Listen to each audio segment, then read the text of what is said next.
Hello and welcome back to the page. I'm your host, Ashriel Moore, the ambassador of the African Diaspora Collective right here in Israel. So I want to share a clip with you that was sent to me just a few days ago, and then we'll speak about it afterwards. Palestinians are racist to black people. And if you look around, it's black people that are out there advocating for the rights of Palestinians. This should be a lesson for Palestinians and the Arab community in general to stop being racist towards black people. Because when shit hits the fan, it's black people that come out and they fight for the oppressed. Allah says He will not change a people until they change themselves. So if you're there making dua, saying, oh Allah, why are the Israeli soldiers racist to the Arabs and they're doing all of these things to the Palestinian people, and you can't understand why this is happening, then look within yourself. You as an Arab, you as a Palestinian, you in your own family, how many of you are racist to people that are black Palestinians? Even broader Muslim communities, from Pakistani communities to Bangladeshi communities, Moroccan, Libyan communities, the Gulf communities. How many people say we are Muslim and in the same breath, they mistreat other Muslims because of their skin color or their country of origin? So what's interesting about this clip is that as the ambassador of the African Diaspora Collective here, I interface with all the communities of African ancestry. Afro-Palestinians, Afro-Bedouins, African-American Jews, African Hebrew Israelites, Beta Israel Ethiopians, the asylum seekers from Sudan and from Eritrea, and all of the other communities, the Ghanaians, the Togolese, the Congolese, the Igbos, all the communities. So we have a very healthy dialogue, and obviously we're working on a lot of things together. Now, specifically, I don't know if you all have seen some of the videos that I actually shared with conversation that I was having with some of my sisters from the Afro-Palestinian side, my sister Amani, my sister Amal up in Jericho, and they were given, their account in regards to what their experiences are within the Palestinian society. We're Palestinian. I'm so proud being a Palestinian, and just like you said, you was born and raised in Israel, and you like it and you love it. And me also, like, I love being a Palestinian, but being rejected from like the community around me, that they be like, oh, you're black.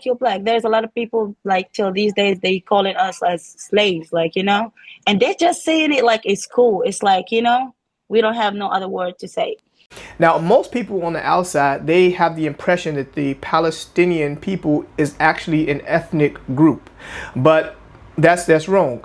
The Palestinian people are a combination of various peoples from different places, right? That's why you could be able to see someone who is called an Afro-Palestinian. That's why you could be able to see someone who's called a Palestinian, but they're a European Muslim. That's why you're able to interface with or come in contact with a Palestinian who says that his family roots are from Egypt or from Saudi Arabia, from other places, because this is a combination of people who have decided in the 1960s that they were actually going to take on a nationalistic identity, and everybody then kind of joined in with this idea of becoming a nation and calling that nation Palestinian. But it's not an ancient nothing, as people try and interpret it or try and present it to be. But it was interesting listening to this, because also on the Palestinian side, I've had conversations also with Palestinians who are not Afro-Palestinians, and they've been very clear about how they feel. They say that Afro-Palestinians are not original Palestinians, are not part of their society. They say that, most of them came over as slaves. They say that some people migrated here from other places, but they're not. They say that they're not native to the region. They say that they need to actually go back to Africa. They actually refer to, a lot of them as slaves and as monkeys and otherwise, right? Whenever you don't necessarily agree with whatever their position is or align yourself with their position. And my brothers and sisters in America also felt that in the most recent elections, when they were planning to actually vote for Kamala Harris, and that actually collided with the interests of Arab peoples, of people who refer to themselves as Palestinian. And so as a result, there was a lot of backlash that they had received from these various communities and these peoples, because they were planning to vote for Kamala Harris. And as far as the Arabs and those who refer to themselves as Palestinian were concerned, that wasn't the choice that should be made. I mean, the only other option was Donald Trump. The only other real option was Donald Trump, because you had the independent parties and the Green Party and all of those, but most likely, people knew that they weren't going to be voted in. But nonetheless, I had conversations with Palestinian people who are not necessarily Afro-Palestinian, mainly on Discord, right? In a group with a friend of mine who's actually leading conversation between between Palestinians and Israelis, and trying to bring them together for the purpose of dialogue, so that we can be able to find some common ground, and through dialogue create relationships, create partnerships that could be able to lead to something greater being produced in this region for us all. And so I came in obviously with the desire to conduct that type of conversation. But now what I received was that, one, being a Hebrew Israelite was total bullshit. Two, that I should go back to Africa. Three, that that my people woke up one day with some ideology, but they have nothing to do with the ancient Israelites or so. And just more and more and more of that. And to sit here and say that you're basing your claim to this land because of some fairy tale history of you linking, and the fact that you may be linked to those ancient tribes that you may exist or may not exist, is laughable to me. A Palestinian, okay, I will gladly go to Hebron and take DNA from the grave of Abraham. And if your DNA is based closer to him 2% than mine, then I will relinquish my rights to my land. So I don't find anything that you say moral. And I think that you just basically took the blanket of this crazy nonsense to fix your fake history. I'm trying to conduct a conversation and really, talk about the issues, see how we can be able to work together. But by me being the only person of African ancestry in the room, the Palestinian people were very hostile towards me and towards the things that I was actually sharing in regards to, and also they said in regards to Afro-Palestinians, they said Afro-Palestinians are not real Palestinians, and by listening to the experiences of my brothers and sisters of the Afro-Palestinian society, sharing what they're experiencing by not having access to certain fundamental amenities like water, like electricity, being totally neglected by the Palestinian government, the PA. This actually speaks to a larger problem within the Palestinian society, within the Arab society, towards people of African ancestry generally. And I always say that it's quite impossible to be able to get a proper understanding of the facts on the ground on this end, looking from the outside, because most people look at the people who reside here as monolithic groups. But then when you actually peel back some of the layers and you look at the nuances, then you're exposed to a lot of the truths that you wouldn't be exposed to from the outside, because obviously it's not in their interest to share this part of the truth to the outside, because then they'll lose the support that they have from people of African ancestry wherever they are. And so, yes, our people in America, throughout Africa and other places, they, for the most part, do support what they believe to be the Palestinian cause.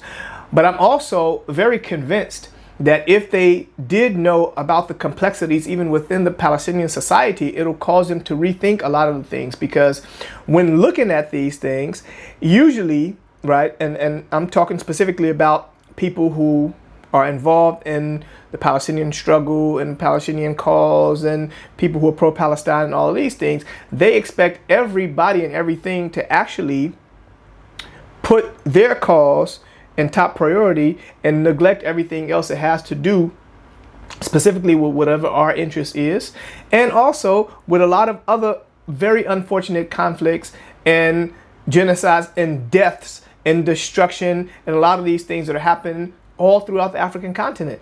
But as far as they're concerned, that's passé, that's sad. The Palestinian issue is and should be in the forefront as far as they're concerned. And so everything else is, that's relevant to us, they neglect that. Now, this is not a new phenomenon, but people are not familiar with it because the media is not really exposing you all to this, because you don't really hear too many voices from within the Afro-Palestinian society in regards to their experiences. Right. And so you would have no idea about these things. But I'm sure it'll change the mindset of a lot of people when they view what's taking place on this end. And I'm not talking about the war, because obviously I'm very much anti the war.